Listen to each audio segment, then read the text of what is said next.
Do I like that? It's easy to figure you out. If I can have you now, then easy's what I'm about.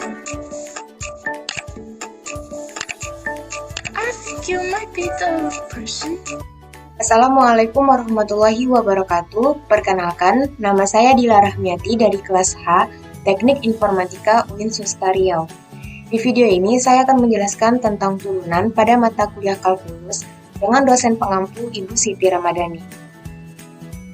Nah, yang pertama yaitu tentang pengertian turunan. Turunan atau derivatif ialah pengukuran terhadap bagaimana fungsi berubah seiring perubahan nilai input. Secara umum, turunan menyatakan bagaimanakah suatu besaran berubah akibat perubahan besaran yang lainnya. Contohnya, turunan dari posisi sebuah benda bergerak terhadap waktu ialah kecepatan sesaat oleh objek tersebut. Proses dalam menemukan sebuah turunan disebut diferensiasi, dan kebalikan dari sebuah turunan disebut dengan anti-turunan. Teorema fundamental kalkulus mengatakan bahwa anti-turunan yaitu sama dengan integrasi. Nah, sedangkan turunan fungsi atau diferensial ialah fungsi lain dari suatu fungsi sebelumnya. Misalkan fungsi f menjadi f aksen yang memiliki nilai tidak beraturan. Nah, dengan menggunakan definisi tersebut dapat diturunkan aturan untuk mencari turunan sebagai berikut. Yang pertama, jika fx sama dengan k, maka f aksen x sama dengan 0. Nah, yang kedua, dx pangkat r per dx sama dengan r dikali x pangkat r dikurang 1 dengan r bilangan real. Nah, yang ketiga, dfx plus minus gx per dx itu sama dengan f aksen x plus minus g aksen x. Nah, yang keempat, dfx dikali gx per dx sama dengan f aksen x dikali gx tambah fx dikali g aksen x. Nah, yang kelima, dfx per gx per dx sama dengan f aksen x dikali gx dikurang fx dikali g aksen x per g kuadrat x dengan gx itu tidak sama dengan 0.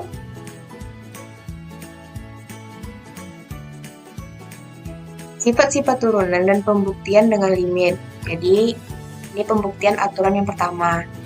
Fx sama dengan k, maka turunannya f aksen x sama dengan 0. Berikut pembuktiannya. F aksen x sama dengan limit h menuju 0, fx ditambah h dikurang fx per h. Nah, jadi k dikurang k per h, 0 per h. Jadi, 0 per h sama dengan 0, maka hasilnya 0. Nah, yang pembuktian aturan kedua, ini untuk bilangan berpangkat. Jadi, apabila fx sama dengan x pangkat n, maka f aksen x-nya itu sama dengan n dikali x pangkat n dikurang 1. Nah, berikut pembuktiannya.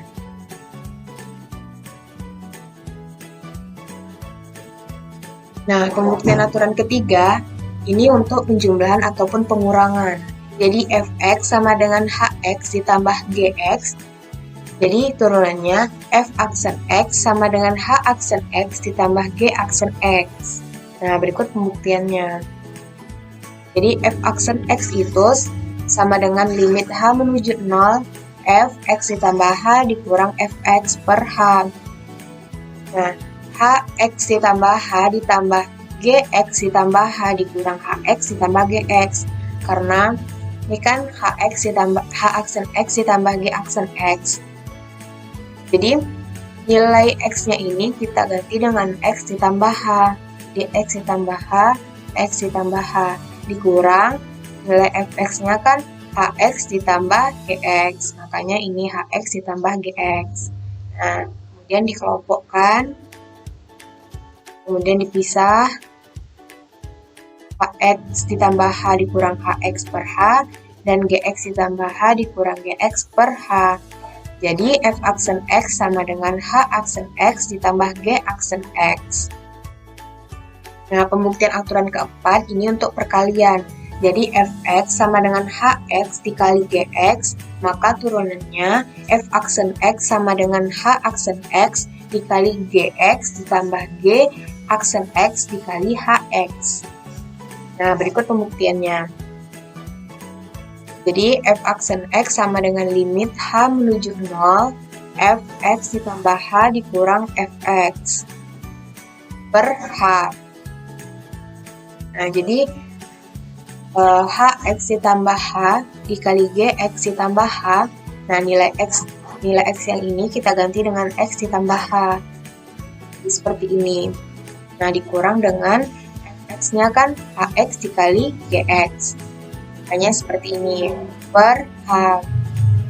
Nah, f aksen X sama dengan limit H menuju 0, Hx ditambah H dikali Gx ditambah H dikurang Hx dikali Gx ditambah Hx dikali Gx tambah H dikurang Hx dikali Gx ditambah H.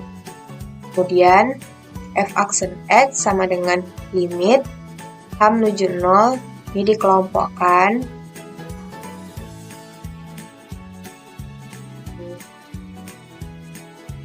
Hx ditambah H dikali Gx ditambah H dikurang Hx dikali Gx ditambah H dikurang Hx dikali Gx ditambah H ditambah Hx dikali Gx ditambah H. Nah, kemudian dikelompokkan lalu dipisah dan hasilnya f aksen X sama dengan limit H menuju 0 Gx ditambah H, limit H menuju 0 Hx ditambah H dikurang Hx per H, ditambah limit H menuju 0 Hx, dan limit H menuju 0 X, Gx ditambah H dikurang Gx per H. Nah, jadi f aksen X sama dengan Gx ditambah 0 dikali H aksen X ditambah Hx dikali G aksen X. Jadi, hasilnya f aksen X sama dengan Gx dikali H aksen X ditambah Hx dikali G aksen X. Jadi, ini pembuktian aturan kelima. Jadi, ini untuk pembagian fx sama dengan Hx per Gx. Jadi, turunannya f aksen X sama dengan H aksen X dikali Gx ditambah G aksen X dikali Hx per Gx kuadrat. Nah, berikut pembuktiannya. Jadi, f aksen X sama dengan limit H menuju 0, Fx ditambah H dikurang Fx per H. Nah, setiap bilangan X-nya ini kita ganti dengan X tambah H. Seperti ini.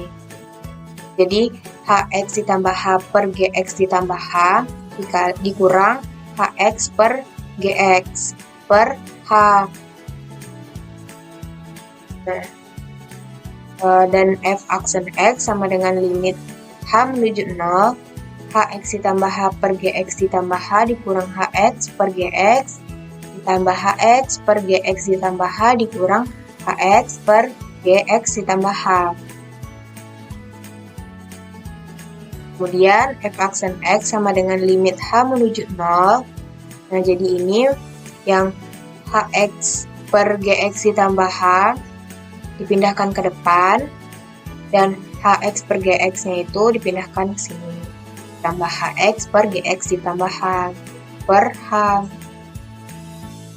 Nah, jadi ini disamakan. Hx ditambah H dikurang Hx per Gx ditambah H karena penyebutnya sudah sama. Dan ini Hx ditambah Hx Gx ditambah H per Gx dikali Gx ditambah H ditambah Gx dikali Hx per Gx Gx ditambah H. Jadi ini kali silang.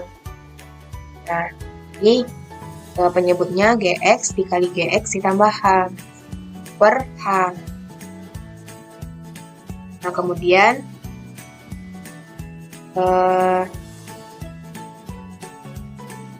yang bilangan H-nya ini kita kalikan ke atas. Jadi, penyebutnya ini sama-sama dikalikan dengan H. Gx ditambah H dikali H dan Gx dikali Gx ditambah H dikali H.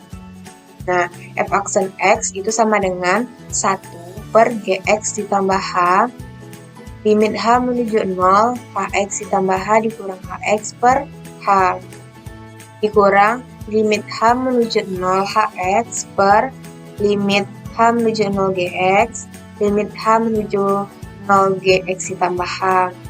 Nah, jadi ini masing-masing dipisah. Gx, Gx ditambah H, dan H. Jadi ini limit H menuju 0 Hx, dan ini yang ini Gx ditambah H dikurang Gx per H.